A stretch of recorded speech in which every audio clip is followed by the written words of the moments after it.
we're seeing people that are literally making life choices in terms of saying, either I'm going to provide food for my family or I'm going to go to work, and we'll just have to try to get by the best way we can. And we're talking with those families, and a lot of families are in pain.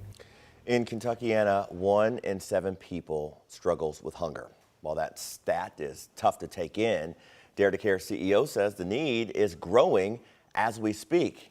This morning, we are Kentuckiana proud with the Atherton Hall of Famer and his full circle life experience that led him to the top seat at Dare to Care.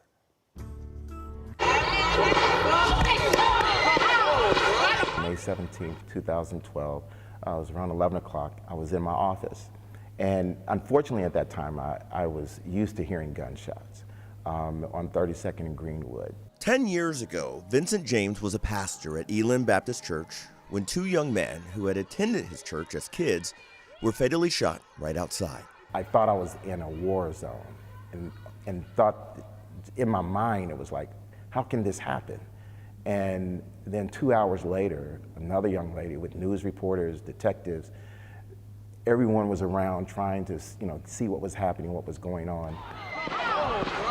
She shot another young lady around all the people. It made national news. And at that point I said, this can't happen in our city again.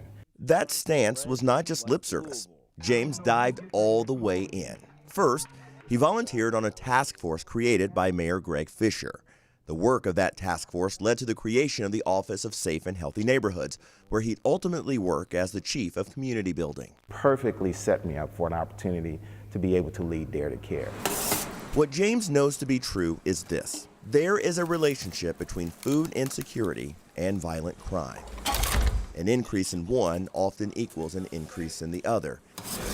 And he says right now, the needs are more widespread than ever. Typically we would see about 200, folks that would come through, 200 families. This past week we were seeing close to 400 families that came through. And that is just a phenomenal increase in terms of the need. The increased need means James and his dedicated team have more work to do. Work he calls a privilege. And to the benefit of Kentuckiana, it's work his experience has well equipped him to do.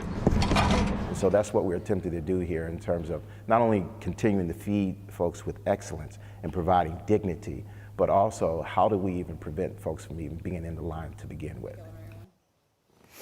To learn how to support Dare to Care with donations or by volunteering, visit daretocare.org. We do have a link to this story on our website. And Grace,